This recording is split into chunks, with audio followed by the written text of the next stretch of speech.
예, 국가정보원개혁위원회가 의혹 사건 4가지를 조사한 결과를 오늘 또 발표했습니다. 강상구 사회부장 나왔습니다. 예, 국정개혁위가 이 최동욱 전 검찰총장의 이른바 혼외자, 이 혼외자 정보가 유출됐다. 이 조사 결과를 오늘 발표했습니까? 예, 국정원 직원이 최동욱 총장의 혼외자 정보를 파악해서 보고한 시점에 국정원 내부에서는 이미 그 정보를 알고 있었다. 이거 누가 흘린 것 같다. 그러면서 검찰에 수사를 의뢰했습니다. 그런데 애매하게 표현을 했습니다만 사실은 이 문제는 조선일보의 최동욱 총장 혼외자 정보를 준 게 누구냐? 요거를 찾는 작업이었거든요. 사실 그거죠. 핵심은 그거였습니다. 근데 결론은 못 찾겠다, 못 찾았다입니다. 국정원 안에서 최동욱 총장 혼외자 관련 정보가 보고된 적도 없고 또 청와대 또 보고된 흔적도 없고 또 조선일보의 국정원 자료가 흘러간 정황도 없다. 이게 결론입니다. 이 노무현 대통령 이른바 논두렁시계, 일자리 빼앗은 시계라고 하지 않습니까? 이것도 이번에 조사했다면서요? 노무현 전 대통령이 1억 원짜리 명품 시계를 받았다가 논두렁에 버렸다라는 언론 보도가 나와서 화제가 됐었죠. 국정원 개혁위는 당시 국정원 간부가 이인규 중수부장을 찾아가서 언론에 흘려서 적당히 망신 주는 선에서 활용을 하라고 언급한 사실을 확인했다고 발표했습니다. 이인규 전 중수부장한테 확인을 하려고 했더니 지금 밝히면 다칠 사람들 많다면서 조사에 불응했다고도 했습니다.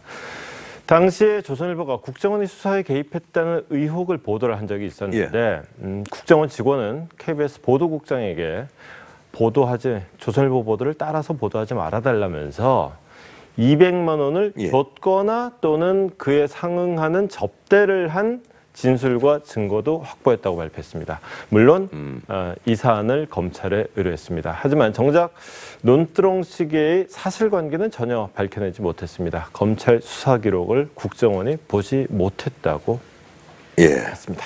이 보수단체하고 기업체를 거의 뭐 짝짓다시피 해서 조직적으로 지원했다. 이것도 조사를 했다면서요? 그게 지원했다라고 말하기는 좀 우습고 우습다기보다는 그렇게 정확한 표현은 아닐 수가 있고 지원하려고 했던 건 맞는 것 같습니다. 일단 보고서를 찾아냈습니다. 특정 기업체가 어느 보수단체를 지원할지 짝을 지어놓은 보고서입니다. 지금 저 화면에 나오고 있을 텐데 저 화면에 나오는 게 이제 그 좀 보기 쉽게 하기 위해서 다시 제작한 거고 원본도 이렇게 돼 있습니다. 굉장히 많습니다. 한 기업당 이렇게 1대1로 지어진 게 아니라 삼성 같은 경우에는 7군데니까 꽤 많죠. 그래서 이렇게 보고서 만들어졌는데 보면은 그 이후에 실제로 지원됐느냐 이게 없습니다. 그러니까 실제 지원 예정 액수가 32억 원까지는 건 맞는데 그래서 실제 얼마가 지원됐느냐가 없습니다. 최순실 사건에 불거지면서 급히 중단된 것으로 개혁위는 봤습니다. 이 짝짓기 프로그램이 있었는데 실제 짝짓기가 된지는 모르겠다. RCS 민간인 사찰 사건도 있었다면서요? RCS 그러면 그게 뭐였더라 했을 텐데 그게 국정원이 스마트폰 해킹 프로그램을 구입해서 민간인을 사찰했다라는 의혹이었죠. 그 담당했던 직원은 자살을 하면서 이 의혹을 더욱더 키운 적이 있습니다. 자, 이번에 국정원 개혁위가 조사를 해봤더니 해킹 프로그램은 정상적으로 구매해서 테러 혐의자들을 감시하는 데만 사용했더라. 라는 게 조사 결과입니다. 담당 직원은 갑자기 언론에서 의혹이 터지니까 어찌할 바를 몰라서 중압감에 자살했다. 이렇게 결론 냈습니다. 수고했습니다. 강상구 사회부장이었습니다.